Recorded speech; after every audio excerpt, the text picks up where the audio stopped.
Hello friends, this is Gunjan Aneja. So in last videos we talked about interphase.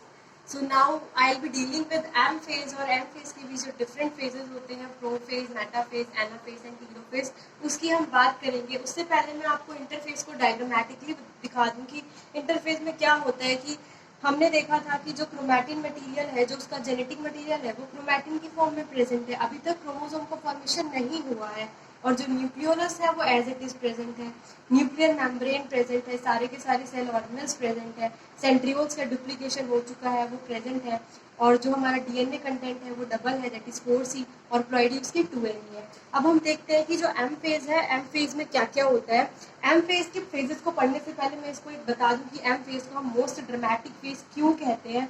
क्योंकि cell का जितना भी complex event है वो सारा का सारा एम फेज में होता है. फॉर्म, किसी चीज का फॉर्म होना तो ईजी है, लेकिन उस चीज का ऑर्गेनाइज होना एक डिफिकल्ट चीज कहलाती है.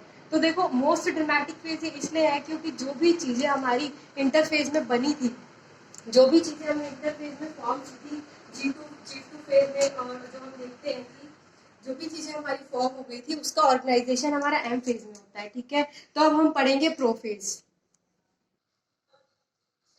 सो now we will talk about early prophase. मैंने आपको इंटरफेज की स्टेज बताई थी कि जिसमें हमने देखा था कि सेल का मटेरियल क्रोमैटिन की फॉर्म में था. अब क्या होगा, chromatin material will start condensation to form thread like structures called chromosomes. Chromatin material का कंडेंसेशन स्टार्ट हो गया है और ये देखो, ये क्रोमोसोम्स की शेप लेने लगा है. अभी हम देखेंगे कि हम अर्ली प्रोफेज की बात करें, हम 2-3 फेज में पढ़ेंगे, early prophase, middle prophase and let prophase. तो अर्ली प्रोफेज में खास इवेंट कुछ नहीं होता, बस इसमें हमने देखा है कि क्रोमैटिन मटेरियल का जो है कंडेंसेशन स्टार्ट हो जाता है और वो थ्रेड लाइक स्ट्रक्चर की फॉर्म में आने स्टार्ट हो जाती है, जो कि क्रोमोसोम्स बनते हैं लास्ट में जाके.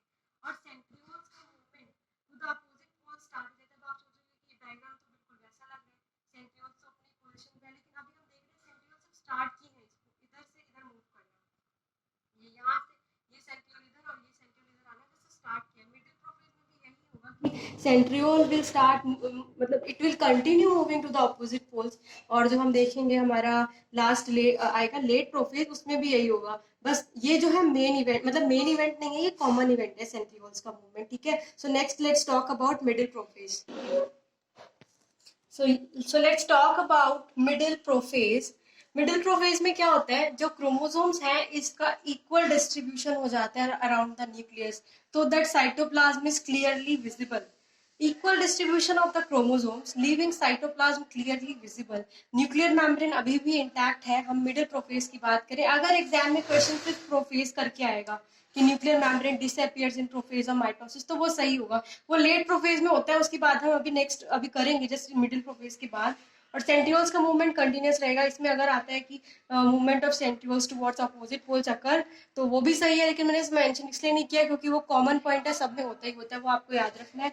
और नेक्स्ट पॉइंट है कि chromosomes become shortened and thickened. अभी जस्ट इससे पहले मैंने बताया था क्रोमोसोम्स थ्रेड लाइक फॉर्म में था, थ्रेड लाइक स्ट्रक्चर था, अब वो थिकनिंग हो गई क्रोमोसोम्स की और क्रोमोसोम अब इस फॉर्म में प्रेजेंट है. तो this was about middle prophase. Now let's talk about late prophase में क्या क्या होता है. So let's talk about late prophase. Late prophase is a major event. जो भी प्रोफेज के बारे में क्वेश्चंस आते हैं वो लेट प्रोफेज से मेनली होते हैं. कि जो भी चीजें लेट प्रोफेज में होती है, मेन इसमें होता है माइटोटिक अपैरेटस का फॉर्मेशन. माइटोटिक अपैरेटस को समझने से पहले आपको ये पता होना चाहिए कि एस्टर क्या होता है. एस्टर को समझने के लिए आपको एस्टर रेस के बारे में जानना पड़ेगा. तो what happens is aster formation occurs by the formation of centrioles. Centrioles के अराउंड एस्टर रेस का फॉर्मेशन जब होता है, ये जो आपको दिख रहा है रेड वाला पॉइंट, जो इसमें ये रेड है सेंट्रियोल्स के around, these are aster rays. उसके बाद जो ये कंटिन्यूस हो गया, ये स्पिंडल फाइबर है. तो aster rays plus centrioles is equals to aster formation. अगर ये मैं ब्लैक वाले को काउंट ना करूं, सिर्फ रेड को काउंट करूं और ये सेंट्रियोल को काउंट करूं, तो इट विल बी एस्टर. अगर स्पिंडल फाइबर्स जो उसका कंटिन्यूस हो रहे हैं, स्पिंडल फाइबर्स का फॉर्मेशन हो जाता है, तो then it is mitotic apparatus. तो माइटोटिक अपैरेटस का फॉर्मेशन होना लेट प्रोफेज का एक बहुत इंपॉर्टेंट पार्ट है. लेट प्रोफेज में बहुत सारी चीजें होती हैं.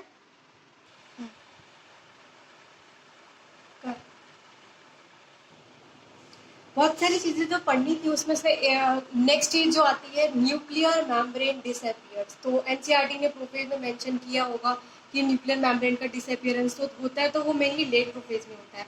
ठीक है, माइटोटिक अपैरेटस समझ में आ गया। एस्टर रेस क्या आती है, स्पिंडल फाइबर्स क्या आते हैं। स्पिंडल फाइबर्स माइक्रोट्यूब्यूल से बने होते हैं। आगे जब हम पढ़ेंगे एनाफेज, उसमें मैं बताऊंगी कि कैसे डीकंडेंसेशन होने की वजह से, सॉरी डीपॉलीमराइजेशन होने की वजह से माइक्रोट्यूब्यूल्स का जो है वो कंप्रेशन होता है। ठीक है, वो कैसे पुलिंग करते हैं। तो इसमें क्या हो रहा है, न्यूक्लियर मेम्ब्रेन डिसअपियर हो रही है, सेल ऑर्गन्स डिसअपियर हो जाते हैं, न्यूक्लियोलस भी डिसअपियर हो जाता है। ये देखो सेल न्यूक्लियर मेम्ब्रेन डिसअपियर होना स्टार्ट हो चुकी है और सेल ऑर्गन्स भी नहीं नजर आ रहे हैं और माइटोटिक अपैरेटस का फॉर्मेशन हो चुका है, स्पिंडल फाइबर्स निकल रहे हैं। देखो स्पिंडल फाइबर्स मेंशन किया गया है। So in next videos I will be talking about metaphase. Thank you friends.